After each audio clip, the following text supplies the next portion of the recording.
Et si ton anxiété, ton stress ou même certaines baisses de morale n'étaient pas seulement psychologiques, mais aussi métaboliques. Aujourd'hui, on sait que ton cerveau est directement influencé par ta glycémie, ton insuline, ton inflammation, ton métabolisme énergétique. Et ce qui est fascinant dans tout ça, c'est que certaines recherches montrent qu'en modifiant seulement ton alimentation, tu peux influencer ton état mental. Dans cette vidéo, on va voir pourquoi le sucre peut impacter ton cerveau, le lien entre résistance à l'insuline et troubles mentaux, et pourquoi le régime cétogène suscite autant d'intérêt en neurosciences. Bonjour à tous et à toutes, je m'appelle Mathilde, je suis coach et conseillère en nutrition spécialisée dans les régimes pauvres en glucides et spécifiquement le régime cétogène. Sur cette chaîne, je vous parle de régime keto, d'alimentation, de santé métabolique, d'hormones, et si vous ne voulez rater aucune de mes vidéos, n'oubliez pas de liker, de vous abonner, ça m'encourage énormément dans mon travail. Allez, c'est parti pour la vidéo. Petit disclaimer avant de commencer, cette vidéo est informative, elle ne remplace pas un suivi médical ou psychologique, mais elle peut t'aider à mieux comprendre ce qui se passe dans ton corps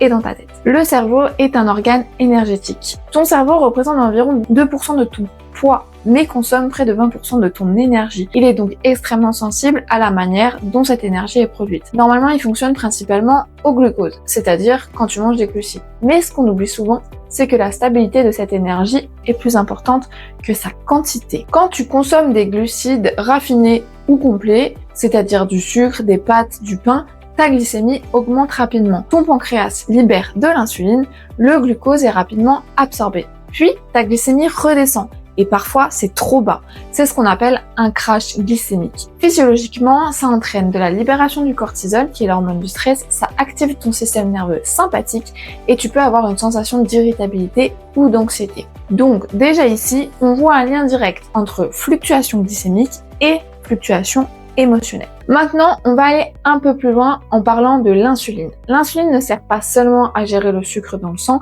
elle joue aussi un rôle dans le cerveau. Régulation de l'humeur, cognition, plasticité neuronale, mais en cas de résistance à l'insuline, les cellules deviennent de moins en moins sensibles. Et ça concerne aussi les cellules de ton cerveau. En conséquence, il y a une moins bonne utilisation du glucose, tu as un déficit énergétique cérébral et tu peux altérer aussi certains neurotransmetteurs. Et ça peut être directement associé à de la dépression, de l'anxiété, des troubles cognitifs. Certains chercheurs parlent même de diabète de type 3 pour décrire certaines atteintes cérébrales comme la maladie d'Alzheimer. Alors à ce stade, tu comprends déjà qu'il y a une chose importante. Ce que tu manges influence directement ton énergie mentale.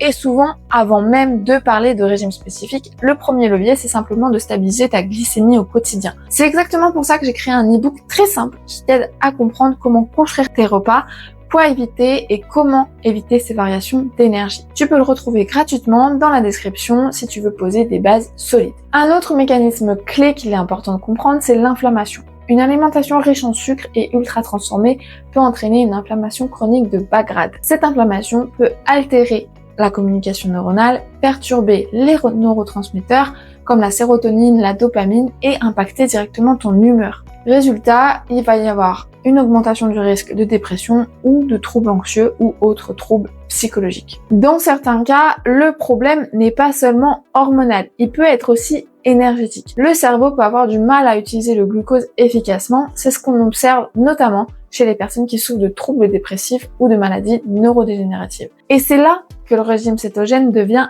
intéressant. Pourquoi le keto peut directement avoir un impact alors sur les maladies psychologiques? Parce que le corps produit des corps cétoniques en keto. Ces cétones peuvent être utilisés comme carburant par le cerveau, mais surtout, elles ont des effets très spécifiques. Déjà, elles procurent une énergie plus stable. Il y a moins de variations glycémiques, donc moins de fluctuations émotionnelles. Ensuite, il va y avoir une amélioration mitochondriale, donc une meilleure production d'énergie cellulaire. Et elles ont aussi un effet anti-inflammatoire. Elles vont réduire le stress oxydatif des cellules et des neurotransmetteurs. Il va y avoir une modulation de ces neurotransmetteurs en augmentation notamment le GABA qui a des effets calmants. En résumé, le keto agit directement sur les mécanismes impliqués dans la santé mentale et sur les mécanismes cérébraux. On commence à voir des résultats intéressants, notamment avec certaines études qui montrent le potentiel thérapeutique du cétogène dans les troubles psychiatriques, qui montrent aussi une amélioration des symptômes chez les patients qui passent en régime cétogène et qui montrent aussi une meilleure stabilité mentale grâce au keto.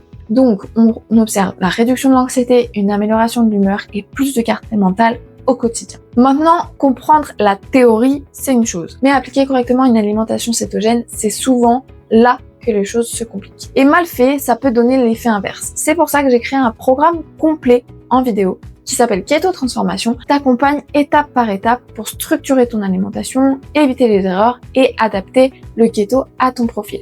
Tu trouveras le lien pour t'inscrire dans la description. C'est très important de comprendre que le régime cétogène n'est pas une solution miracle. Il va pas du tout remplacer un suivi psychologique ou un traitement médical et il faut le considérer dans une approche globale. Mais ça peut être un levier complémentaire très intéressant et très puissant s'il est bien fait. Et si aujourd'hui tu sens que ton problème est un peu plus complexe et que tu veux une approche adaptée à ton métabolisme, à ton contexte hormonal ou à tes objectifs, j'ai aussi mis un accompagnement personnalisé en place. L'objectif, c'est d'aller beaucoup plus loin que des conseils généraux. Toutes les infos pour t'inscrire sont dans la barre de description. Alors ton cerveau fonctionne avec ce que tu lui donnes comme alimentation. Et si ton énergie est instable, ton mental peut l'être aussi. Mais la bonne nouvelle, c'est que tu peux agir en travaillant directement sur ta glycémie, ton insuline, ton alimentation et ton métabolisme.